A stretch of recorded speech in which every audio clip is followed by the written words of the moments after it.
Hello and welcome back to my channel. It has been a little bit over a week and I am overdue for my February recap video of all the reads I read in February. So, I have my coffee here. I'm very excited to get into this because I feel like, some hot takes about these books I've read. I read 6 books this month.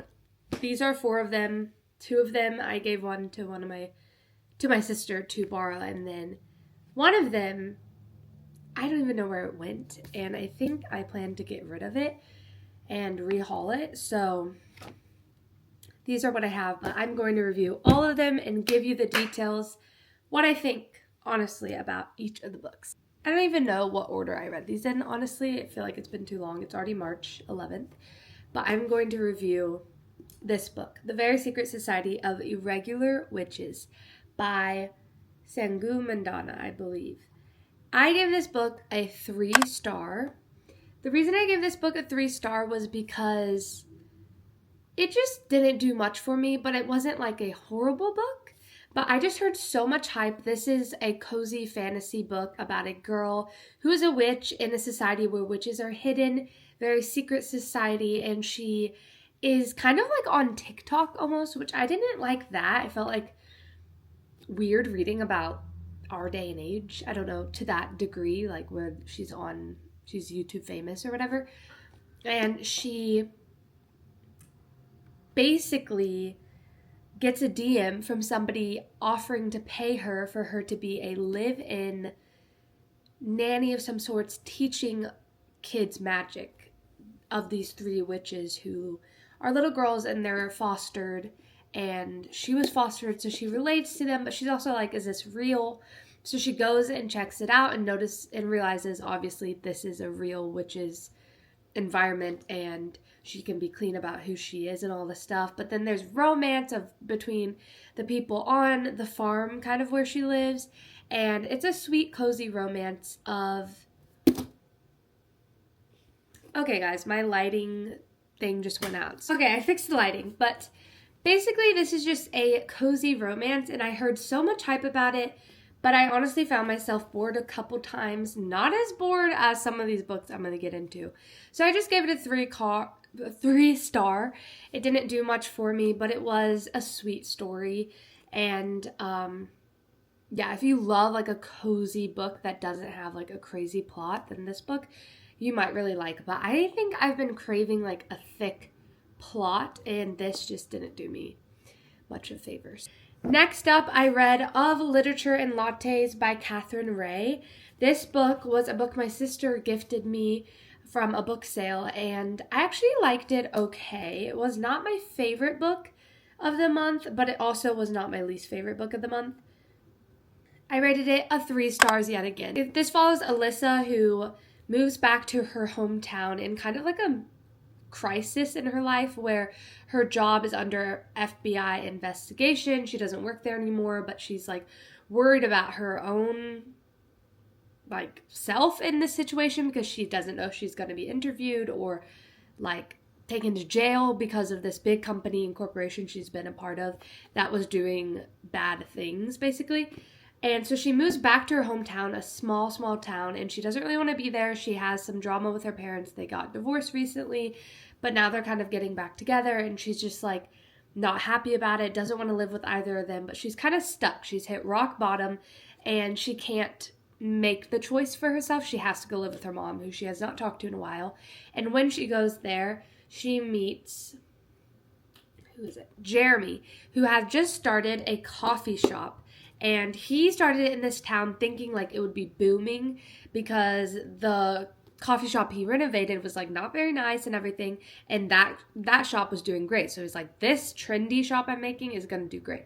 But people actually end up kind of hating it because it's not what they're used to, not the familiar, like long time family owned business that have been in the city. So he is kind of bummed out. Alyssa's great with numbers. So they kind of end up working together through a friend, and she's helping him with his business and, romance. But the issue with this book, I would say, I said this in my last video, is the romance was like such a small part of this book. And I don't know if this is supposed to be like strictly romance. Maybe it's just a fiction book. And if that's the case, it's cute.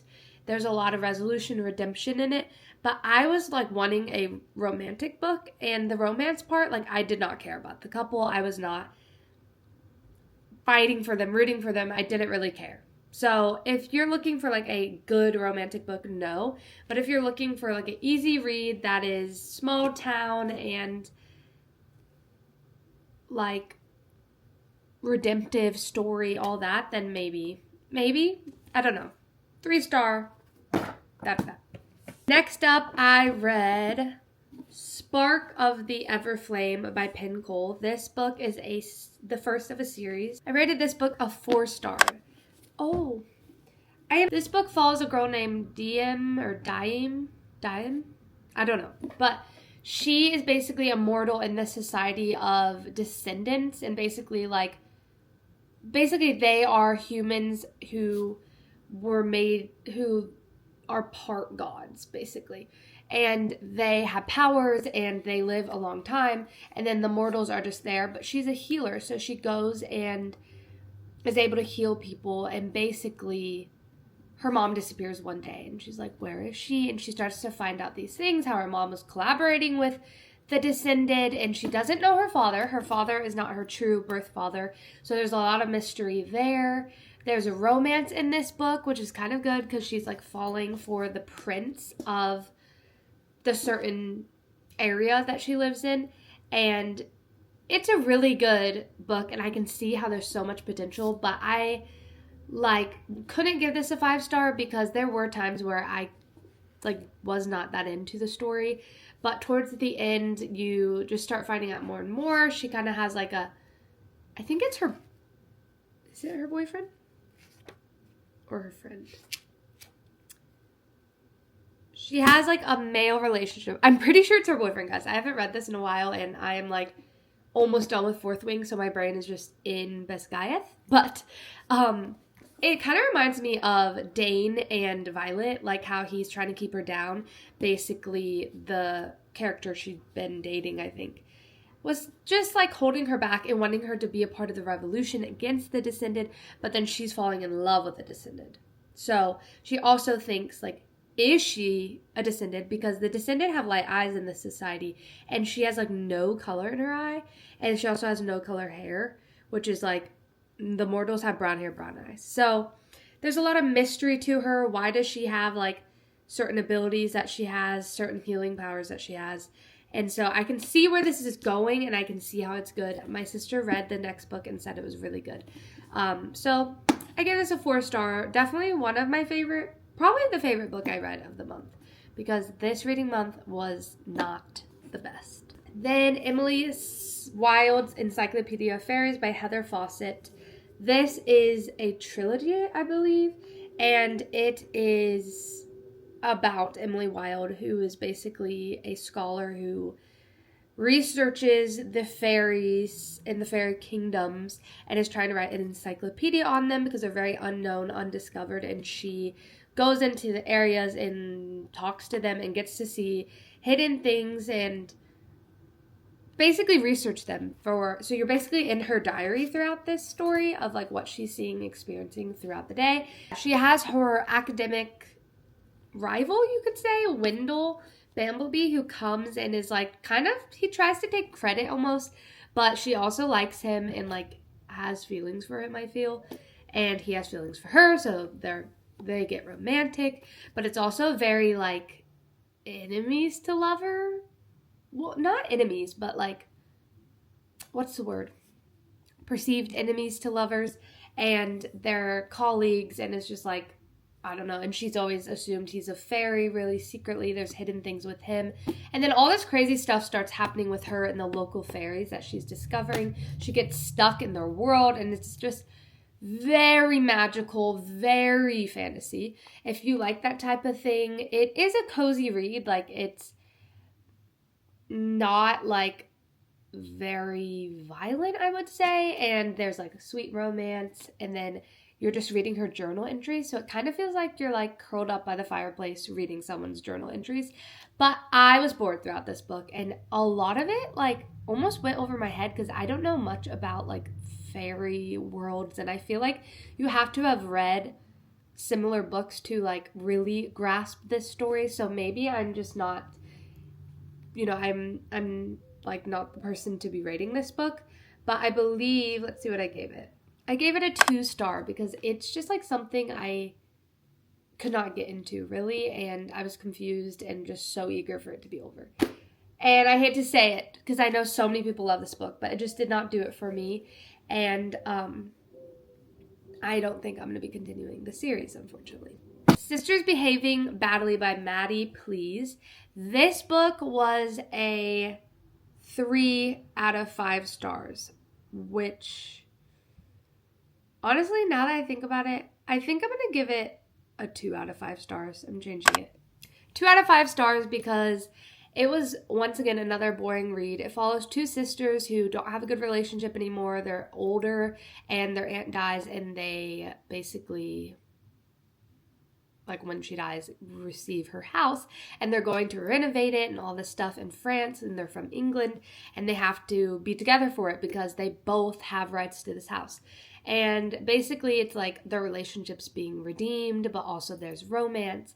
And I don't know, like I feel like I was so excited to get to other books that I've heard about that I was not giving this a full chance. But there were times where this was like a funny book and just a sweet read, but it was just like nothing significant, and I don't really think I would recommend it because I didn't feel like it was worth my time. And yeah. All right, the last book I read this month is Magnolia Parks by Jessa Hastings. I gave this book a 4.5 out of 5 stars because I think I said 4 stars last time, like on my last vlog, but I think I'm switching it to 4.5 because like compared to Spark of the Everflame, I think about Magnolia Parks so much. I think it was such a good dramatic, sorry, my bangs are killing me, guys, like it was such a good dramatic book that like keeps you on the edge of your seat, so engaged in the story. I didn't give it a 5-star because I felt like some of the trouble, like the conflict was just repeating itself. It's just this never-ending circle of drama and toxic relationships between Magnolia, the main character, and her ex-boyfriend, who she's basically still dating, but she's trying to get over, and he's going out with other girls, and she's trying with other guys and like trying to get over him and all this stuff, but she's still in love with him, and they get back together and break up, and it's just like this never-ending cycle. It leaves on a big cliffhanger, kind of, and I'm so excited to read Daisy Hates, which is like another character in this world who you get introduced to in Magnolia Parks, but you don't get to hear her story or her brothers. And I don't know, there's just so much in the Magnolia Parks world. I can already tell, I'm only on the first book, that like there's so much to the story, and it's definitely going to be like a 5-star series. But this book I gave 4.5 because while it was the best book I read this month, and I was attached and gripped at my chair, I don't know what I'm even saying, but it was a little repetitive for me and a little long. Like I think it could have just, like I got the toxicity. It didn't have to show us the cycle over and over and over and over again. But it's also what you love about the book because you're just like, these characters bother you, you know? So it's a love-hate relationship, but I just gave it a 4.5 because of that.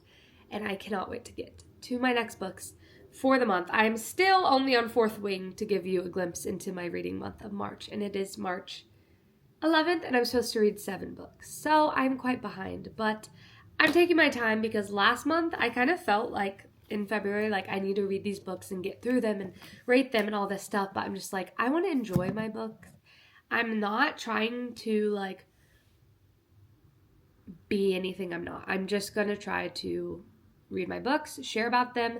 Not every video I make is going to be about books. I think I'm going to make some baking videos and vlogs coming here soon, but I do love books, and so I want to share it, but I'm not going to force myself to like read a crazy amount just for no reason. That is my February recap for February 2025. The 6 books I read in the month was not very good reading month, kind of got me into a reading slump, but I'm starting off March strong with Fourth Wing, so stay tuned for my recap for that, or maybe a reading vlog or something. I'm really excited to try to read the entire series. I'm very excited. So, yes, thank you so much for watching this video, and I would love to hear your thoughts on these books if you've read them. Any recommendations you have based on the taste I have, if you disagree with me, what you're reading right now, anything book related, anything about you, I would love to hear. And yes, thank you so much for watching, and I will see you in my next one. Bye.